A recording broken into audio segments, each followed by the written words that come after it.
Assalamualaikum warahmatullahi wabarakatuh. Pada kesempatan video kali ini saya akan menjelaskan mengenai skematik untuk EV charger 25 kW yang berasal dari reference design onsemi. Jadi bisa kita download secara gratis di websitenya onsemi. Ini adalah struktur secara keseluruhan dari EV charger 25 kW ini.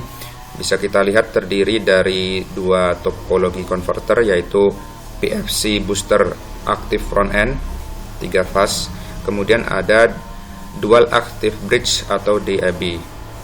Kemudian untuk kontrolernya masing-masing ya, di sini kita lihat ada UCB1 ini untuk PFC-nya, kemudian di sini ada UCB2 untuk DAB. Inputnya adalah 3 phase AC grid. Ini nanti akan masuk ke PFC booster yang ada di sini untuk meningkatkan tegangannya step up menjadi 800 volt. Kemudian DAB ini nanti akan memproses lebih lanjut untuk sampai ke output ya. Nanti outputnya di sini disebutkan 400 sampai 800 volt yang kemudian langsung diarahkan atau diteruskan ke EV unit yang ada di sini atau kendaraan listrik yang ada di sini. Untuk inputnya seperti biasa, feedbacknya dari tegangan dan juga arus masuk ke ADC. Untuk output atau kontrol signalnya PWM.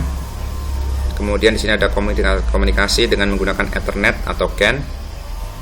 Kemudian untuk DAB juga sama, output signalnya PWM, kemudian inputnya ADC untuk tegangan, arus dan juga temperatur sensor. Ini yang untuk sekunderinya juga PWM.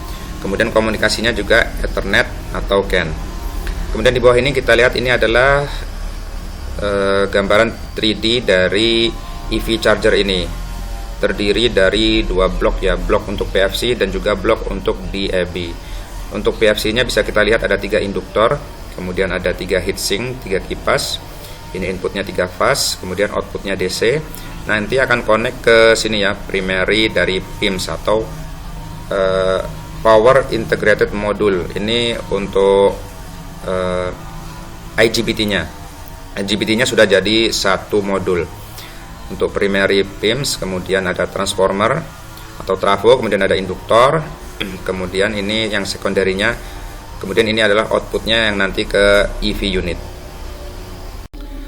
Baiklah, pada kesempatan kali ini saya hanya akan membahas mengenai skematik untuk dual active bridge atau DAB-nya. Insya Allah pada kesempatan selanjutnya saya akan membahas untuk PFC-nya. Ini adalah skematik umum dari secara keseluruhan dari DAB ya. Bisa kita lihat terbagi menjadi beberapa modul. Tetapi di sini bisa kita lihat ada modul-modul yang sama. Seperti modul yang di bagian secondary ini sama dengan modul yang ada di bagian primary sini. Jadi kita cukup membahas apa yang ada di bagian primary ini, maka yang secondary sudah terwakili. Modul-modulnya antara lain adalah di sini bisa kita lihat ada HV supply atau high voltage supply 15 volt. Kemudian ada primary set UI measurement. UI ini adalah voltage current measurement. Kemudian ada primary set switching unit.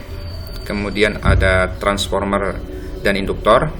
Kemudian ada primary set temperature sensing. Kemudian ada UCB atau Universal Control Board. Kemudian ada communication. Kemudian ada fan control dan hardware lock. Kemudian ada DC-DC converter.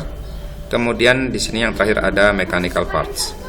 Selanjutnya kita bisa masuk ke modul yang pertama, yaitu primary set high voltage supply 15 volt. Kita klik di sini. Ini adalah skematiknya yang lebih detail untuk primary set high voltage supply dengan output 15 volt dan power 40 watt. Untuk inputnya berasal dari DC bus setelah PFC booster, jadi sekitar 800 volt. Di sini bisa kita lihat ada keterangan juga inputnya adalah 230 sampai 1050 volt. Kemudian di input filter ini setelah DC busnya kita lihat ada P filter dengan menggunakan induktor. Induktornya kita lihat ada dua ya. Induktor yang 2.2 mH ini adalah untuk frekuensi rendah. Dia nanti arusnya lewat sini. Sedangkan untuk frekuensi tinggi nanti akan dialihkan ke induktor kecil yang ada di sini. yang 470 microhenry. Kemudian di sini kita lihat ini adalah trafonya, transformer, outputnya 15 volt. Bisa kita lihat di sini ada indeks untuk gulungannya. Ini primary-nya 1, kemudian secondary-nya adalah 0.166. Tetapi di sini di paralel 3 gulungan ya. Kemudian di sini ada auxiliary winding dengan indeks 0.2049. Kemudian untuk IC-nya atau chipnya menggunakan NCP1362. IC NCP1362 ini memonitor tegangan output secara tidak langsung dengan cara memonitor tegangan yang ada di auxiliary winding yang ada di sini. Jadi kita lihat di outputnya tidak ada feedback yang biasanya dikonekkan ke optocoupler kemudian dikonekkan ke chip. Semua berasal dari bagian primary untuk feedbacknya ya. Lebih tepatnya di bagian auxiliary winding. Tipe flyback seperti ini dikenal dengan PSR flyback atau Primary Set Regulation Flyback. IC-nya sendiri beroperasi secara DCM atau Discontinuous Conduction Mode. Ini bisa kita lihat dari keterangannya di sini ya, QR Value Selection. Selanjutnya kita lihat bagaimana flyback ini bekerja dimulai dari startnya. Untuk start di sini kita melihat di chip NCP1362 ini perlu supply di pin VCC pin 7. Di sini ada resistor R279A tetapi arusnya akan kecil sekali sehingga tidak cukup untuk meng-on-kan chip NCP1362. Jadi tugas R279A ini hanya untuk mengecas kapasitor C246A yang kapasitasnya 470 nanofarad. Setelah tegangan di C246A ini mencapai threshold sekitar 18 volt, maka ini akan cukup untuk meng-on-kan chip NCP1362 walaupun hanya sebentar. Tetapi itu sudah cukup bagi chip untuk meng-on-kan pin 5 drive ini yang nanti akan meng-on-kan MOSFET Key 14A. Begitu MOSFET Key 14A ini on, maka akan ada jalur dari primary ke ground. Dan karena ada jalur dari primary ke ground, maka arus akan mengalir dan kemudian medan magnet atau magnetic flux akan terbentuk di core dari trafo flyback ini. Jadi, seperti disebutkan sebelumnya, untuk C246A ini kapasitasnya 470 nanofarad ya. Kapasitasnya ini kecil, jadi tidak bisa untuk mensuplai operasi chip NCP1362A ini secara terus-menerus.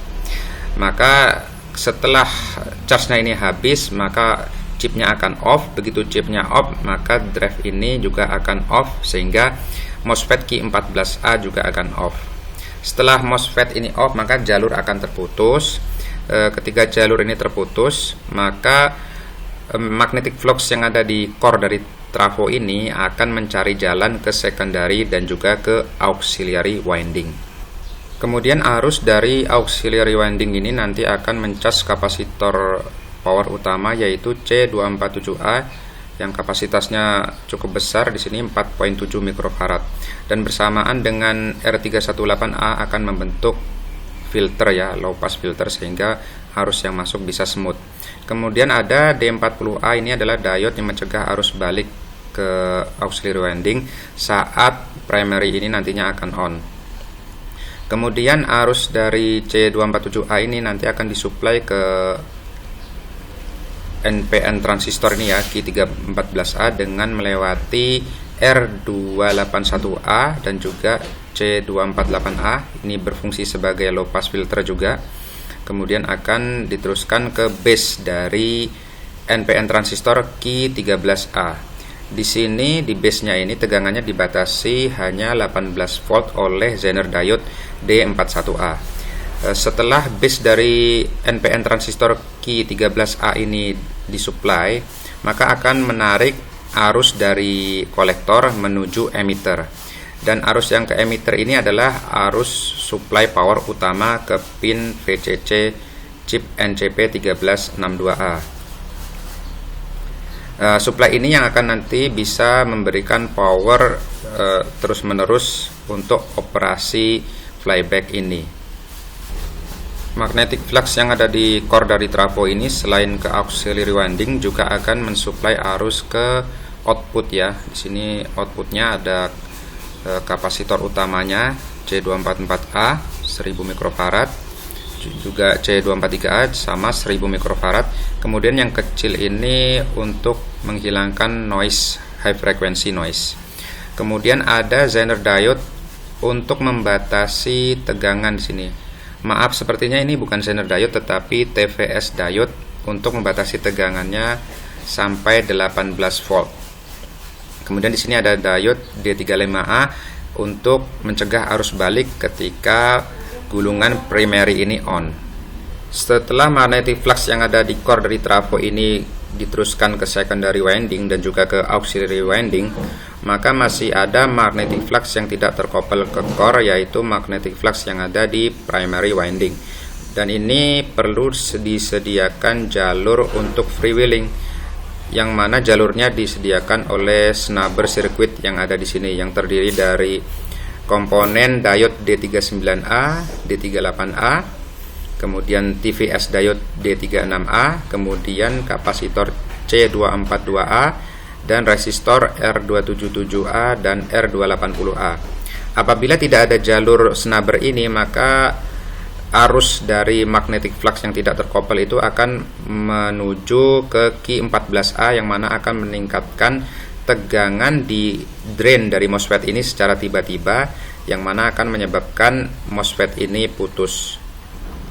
Akan tetapi karena kita memiliki snubber circuit, maka arusnya akan mengalir menuju snubber circuit ini, kemudian akan mengecas kapasitor C242A, kemudian kelebihannya akan dilewatkan di TVS diode D36A, dan kemudian arus ini akan freewheeling atau berkeliling ya, mengalir di sirkuit ini. Kemudian saat MOSFET Q14A ini sudah on, maka charge dari kapasitor C242A ini bisa didischarge ke kapasitor, maksud saya ke resistor R277A dan R280A. Jadi secara umum begitulah cara bekerja dari snubber circuit. Kemudian selanjutnya feedbacknya akan dimonitor melalui auxiliary winding yang ada di sini, kemudian melalui voltage divider R282A yang diseri dengan paralel dari R289A dan R290A. Target voltage di sini adalah 2,5 volt sebagaimana referensi yang ada di sini. Jika kita hitung berdasarkan indeks gulungan yang ada di sini, auxiliary winding 0.249 dan secondary winding 0.166, maka kita akan mendapatkan tegangan outputnya memang 15 volt. Kemudian untuk komponen lain di sini bisa kita lihat ada kapasitor C249A dari auxiliary winding ke ground. Ini digunakan untuk membuang high frequency noise atau common mode noise. Kemudian di sini ada resistor R285A dan juga Schottky diode D43A untuk menyediakan asymmetric on off bagi MOSFET ini ya, Q14A. Kemudian ada pull down resistor untuk gate R286A untuk gate dari MOSFET ini. Kemudian di sini ada R288A dan juga C254A, ini akan membentuk LPF atau filter untuk resistor R291A dan R292A, yang mana merupakan current sensing resistor untuk primary current peak ke pin CS atau pin 4. Kemudian ini seperti tadi, ini adalah bagian dari voltage divider untuk monitoring feedback. Kemudian C255A untuk smoothing atau untuk filter. Selanjutnya untuk pin chip yang ada di sebelah kiri, kita mulai dari pin 8. Ini digunakan untuk brown out, on-nya di 230 volt dan off-nya di 200 volt. Ini kemudian di luar dikonekkan dengan filter kapasitor C250A, kemudian dikonekkan ke resistor R284A yang merupakan voltage divider dengan R278A. Kemudian output dari voltage divider ini selain dikonekkan ke pin 8 juga dikonekkan ke fototransistor O1A yang ada di atas sini. Kemudian untuk input dari O1A ini berasal dari disable signal yang dikonekkan ke pull down resistor R324A yang nantinya dikonekkan ke optocoupler O1A melalui current limiting resistor R323A. Kemudian di pin 2 yang ada di bawahnya ini adalah komparator output dari OTA atau Operational Transconductance Amplifier yang mana outputnya adalah current. Dan dengan konfigurasi seperti ini C251A, kemudian R283A dan C252A membentuk kompensator tipe 2. Kemudian untuk pin 3 atau pin fault yang mana dikonekkan ke filter kapasitor C253A dan juga NTC thermistor R287A, ini akan membentuk OTP, over temperature protection, dengan ketentuan jika tegangannya kurang dari 0,4 volt dan arus keluar 45 mikroampere. Sedangkan over voltage protection-nya akan aktif apabila pin ini tegangannya lebih dari 3 volt dan arus masuknya sebesar 1,2 miliampere. Kemudian pin 6 adalah pin ground. Cukup jelas. Baiklah, sepertinya sudah semua komponen di primary set high voltage supply ini sudah kita bahas semua. Maka selanjutnya kita bisa kembali ke main up sini ya. Main schematic. Tadi kita membahas primary set high voltage supply 15 volt.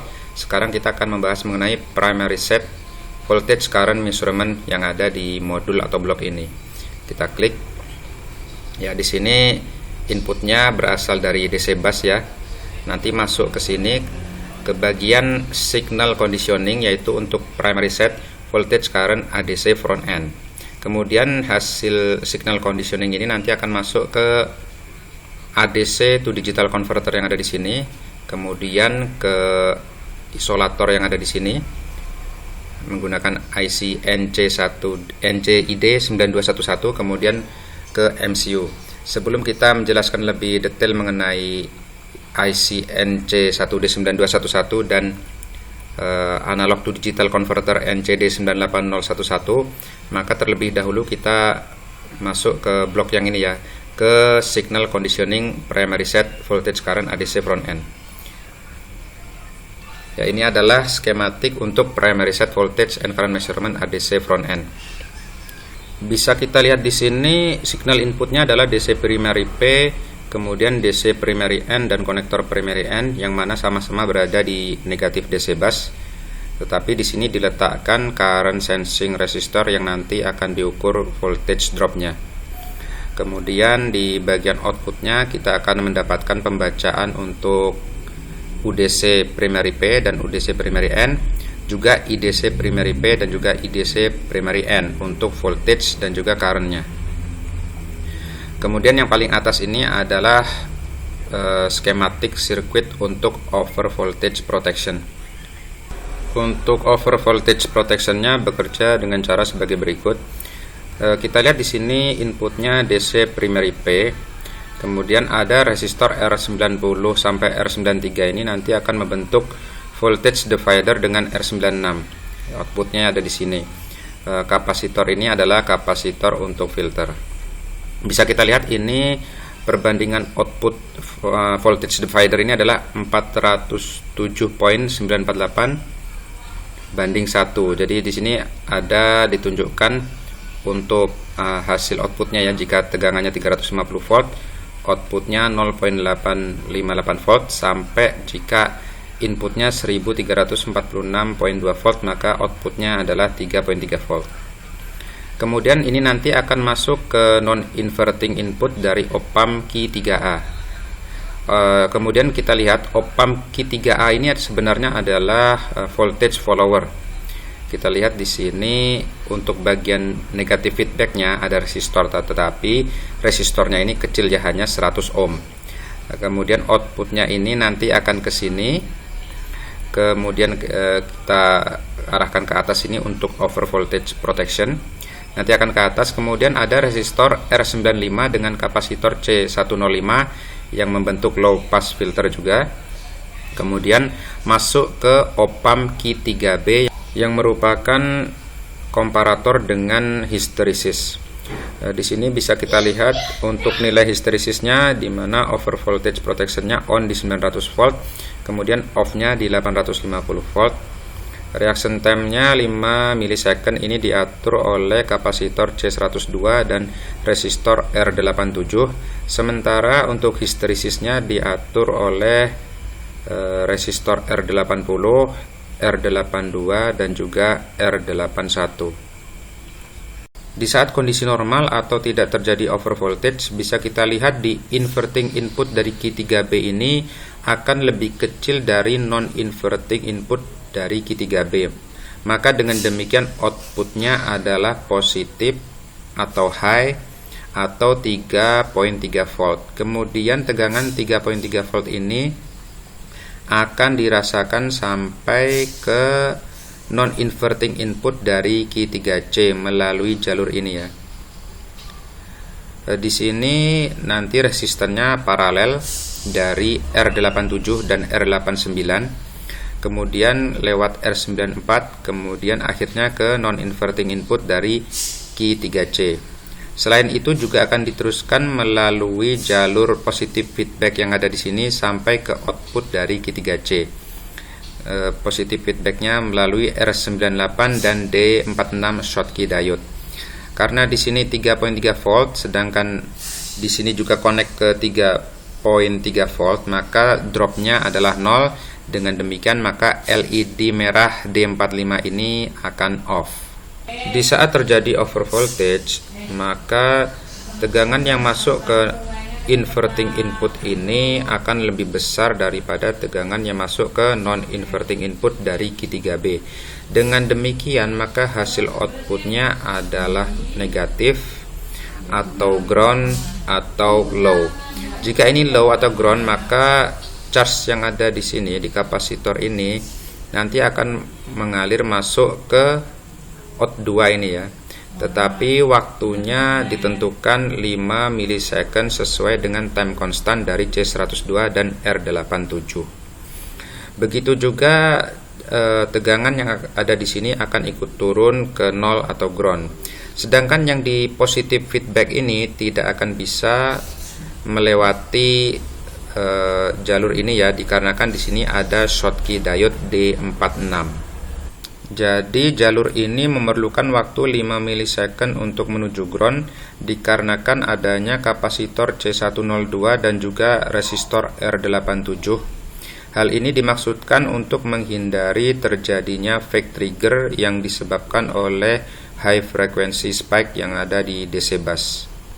Ketika pin non-inverting input dari Q3C ini 0 atau ground, maka tegangannya lebih kecil daripada inverting input Q3C yang mana di sini nilainya adalah 1.65 volt. Dilihat dari voltage divider R83 15K dan juga R97 15K di sini. Dengan demikian maka outputnya di sini adalah negatif atau low atau ground. Dengan demikian maka LED D45 merah ini akan menyala. Dengan on-nya LED merah D45 ini maka menunjukkan telah terjadi over voltage dan sinyalnya ini nanti akan diteruskan ke MCU, di mana MCU akan memerintahkan IGBT di DAB untuk off. Kemudian apabila over voltage ini telah berhasil dilewati, maka sinyal yang masuk ke inverting input dari Q3B ini akan lebih kecil daripada sinyal yang masuk ke non-inverting input dari Q3B.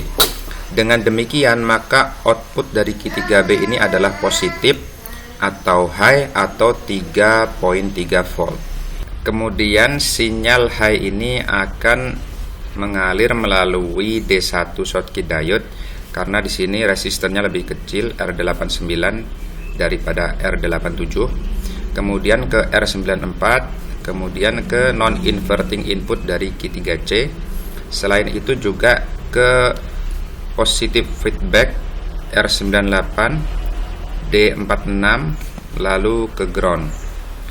Di sini kita lihat walaupun sinyal high itu sudah memenuhi jalur ini, tetapi output dari Q3C ini masih belum bisa kembali ke high. Kalau kita hitung, sinyal yang masuk ke sini itu nilainya masih sedikit di bawah 1.65 volt, bisa kita lihat. Karena ada voltage divider yang dibentuk oleh R89, R94, dan R98. Itu sedikit lebih kecil daripada voltage divider yang dibentuk oleh R83 dan R97. Jadi jika kita kurangkan, maka nilainya masih negatif atau low. Jadi tidak bisa mereset Q3C.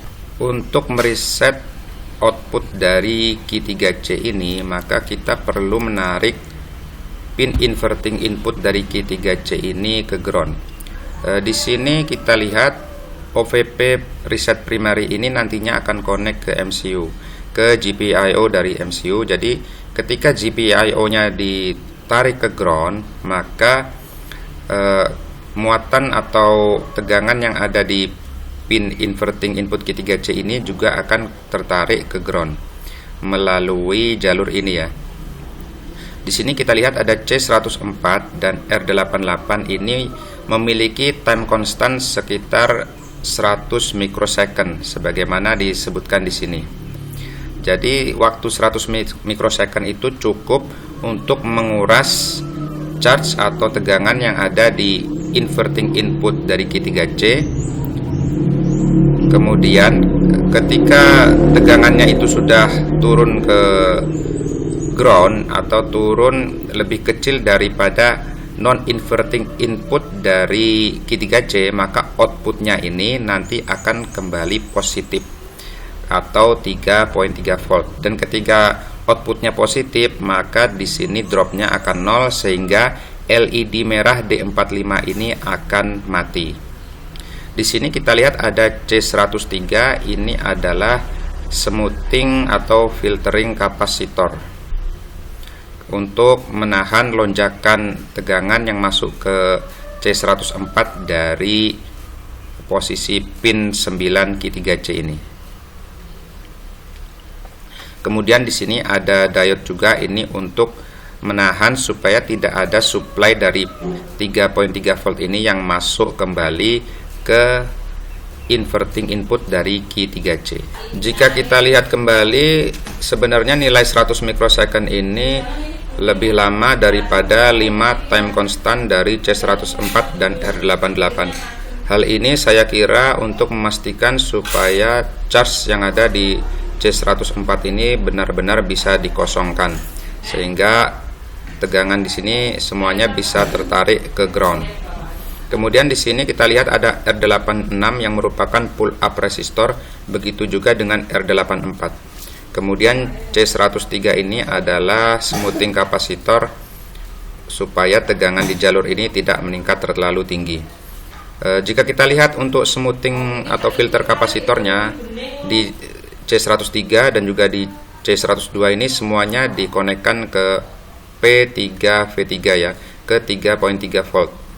Ini tujuannya supaya saat ada noise di supply-nya di sini, di DC supply-nya ini, semuanya akan terkena atau terpengaruh sehingga hasil pembacaannya tetap akurat. Kemudian signal UDC primary ini selain digunakan untuk OVP juga digunakan untuk ADC. Di sini bisa kita lihat dia dikonekkan ke op-amp Q4A melalui resistor R100 ke non-inverting input pin 3. Kemudian R102 dikonekkan ke reference. Reference-nya berasal dari op-amp Q3D yang mana merupakan voltage follower. Di sini kita lihat input dari Q3D ini yang non-inverting berasal dari 3.3 volt, kemudian dibagi oleh voltage divider R101 dan R103 menjadi 1.65 volt. Kalau C195 ini adalah decoupling kapasitor. Kemudian di sini bagian negatif feedback ini ada resistor 100 ohm. Kemudian dia dikonekkan ke R102 dan juga menjadi reference untuk op-amp yang lain di sini. Resistor 100 ohm di voltage follower ini digunakan untuk meningkatkan stabilitas dari voltage follower itu sendiri. Kemudian yang di bagian sini adalah untuk UDC primary P dan juga untuk UDC primary N. Bisa kita lihat di sini, ini adalah operasional amplifier dengan gain 2.0535 yang dibentuk oleh kombinasi R100, R102, R106 dan R107. Ini langsung ke output pin UDC primary P. Kemudian yang di sini adalah inverting amplifier yang dibentuk oleh konfigurasi R104 dan R108. Nanti outputnya ke UDC primary N. Kemudian di sini bisa kita lihat ini adalah outputnya ya, full scale-nya dari 345.9 volt sampai 1001.1 volt. Kemudian nilai ADC-nya plus minus 3.285 jika nanti dikalikan dengan yang nilai di belakang ini. Kemudian step ADC-nya dari minus 2048 sampai plus 2047. Jadi yang ini nanti sama dengan yang ini. Kemudian ini untuk U primary atau tegangan primerinya nanti sama dengan ini dari 345.9 sampai 1001.1 volt. Jadi fungsi kedua op-amp ini, Q4A dan Q4B ini adalah mengkonversi signal dari single ended menjadi double ended seperti ini. Signal double ended ini akan lebih tahan terhadap noise.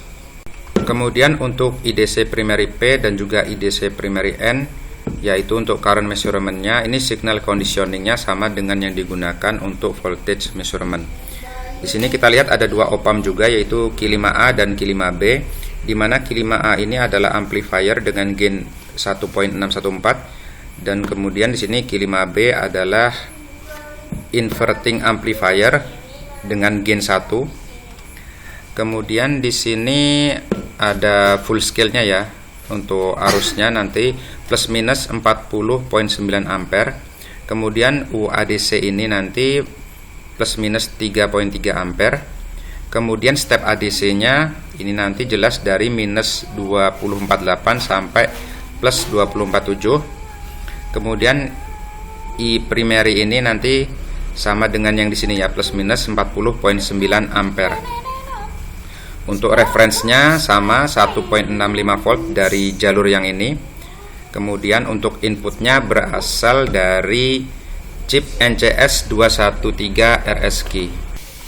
Bisa kita lihat di sini chip NCS 213 RSQ ini juga merupakan differential amplifier dengan gain 50. Powernya adalah 3.3 volt supply-nya. Di sini ada decoupling kapasitor C196. Kemudian inputnya dari pin 4 dan pin 5 ini nanti akan mengukur voltage drop dari current sensing resistor R111 yang ada di sini. Kemudian di sini ada choke L19. Kemudian ada common mode filter dengan damping untuk masing-masing jalur. Di sini R109, C197, kemudian yang di sini C199 dan R117. Kemudian ini ada differential mode filter untuk masing-masing jalur R110, R113 dan C198. Kemudian di sini ini adalah gambaran supply ke masing-masing op-amp yang digunakan di atas sini ya. Di sini bisa kita lihat ya, untuk differential mode-nya cutoff frekuensinya 25.1 kHz, kemudian untuk common mode cutoff frekuensinya di 5.17 kHz. Ini kalau kita lihat sepertinya sudah semua dijelaskan ya.